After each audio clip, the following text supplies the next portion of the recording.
погано, а Україна живе. Слава Україні!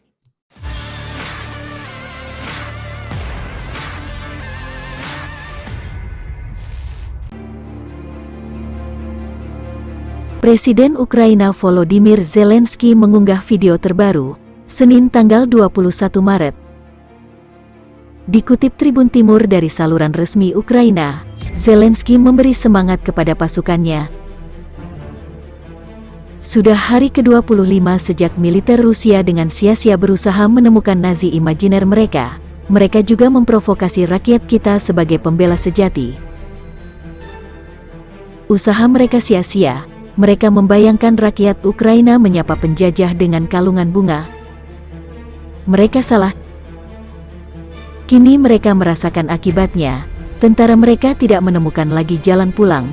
Itulah sebabnya pahlawan Ukraina membantu tentara penjajah jalan pulang bertemu Tuhan dan menghadapi hari penghakiman, kata Zelensky. Senin hari ini memasuki hari 26 pendudukan Rusia di Ukraina. Angkatan bersenjata Ukraina memberi perlawanan sengit, jumlah korban dua pihak terus berjatuhan, jumlah pengungsi Ukraina sudah lebih 4 juta jiwa. Наших людей. Як вони шукають і не можуть знайти українців, які зустріли б їх з квітами. Хоча б в якомусь місті нашої держави. Хоча б в якомусь селі.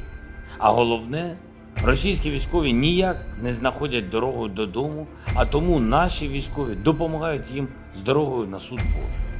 На суд Божий, на якому вони, я впевнений, отримують тільки одне покарання. Одне на всіх.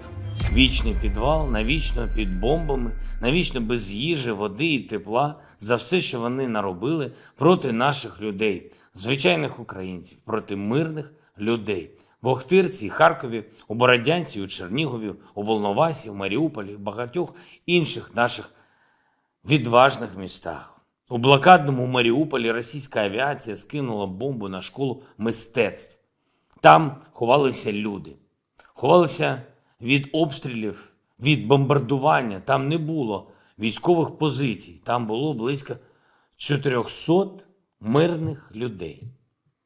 У більшості своїй жінки і діти, люди старшого віку. Вони під завалами.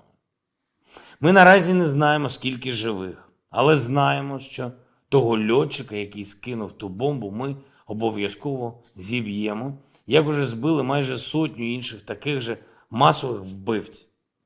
Сьогодні я виступив в Кнесеті перед всіма депутатами і урядовцями, але передусім я говорив від вашого імені, від імені всіх українців, говорив з народом Ізраїля, який, я впевнений, розуміє нас як вільні люди, вільних людей. Звичайно, Ізраїль має свої інтереси, стратегію захисту своїх громадян.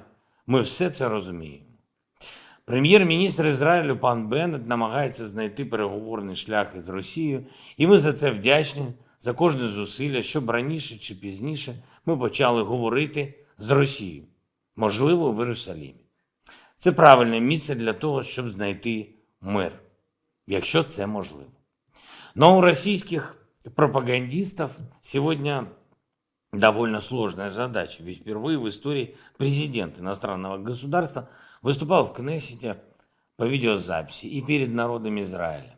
Президент Украины, которого в Москве обвиняют в нацизме, выступал в Кнессете перед народом Израиля. Уже один этот факт подтверждает, насколько в Москві все не так. Протягом доби 20 березня працювали лише 4 гуманітарні коридори. Всього евакуйовано 7295 людей, майже 4 тисячі маріупольців за день прибули до Запоріжжя. Завтра зранку готуємось направити в Маріуполь ще нові автобуси, щоб продовжити цю важливу місію.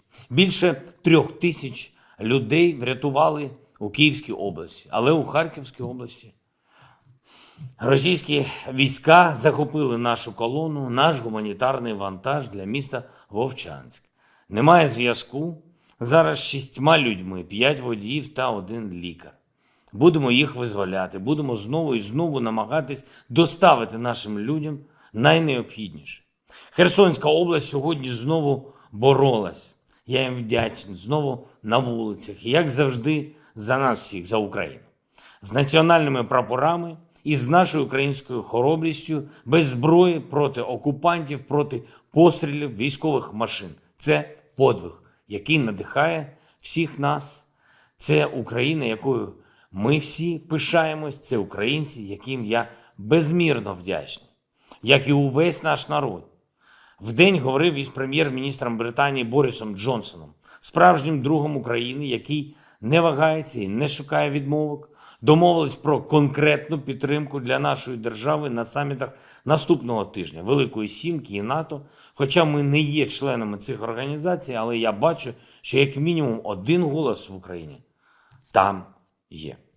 Також поспілкувався з Ештоном Кутчером і Мілою Куніс, зірковою парою, яка щиро вірить у нас, у нашу перемогу, у наше майбутнє. Вони допомагають українцям, вимушеним переселенцям, збираючи кошти. Вже удвох вони зібрали 35 мільйонів доларів.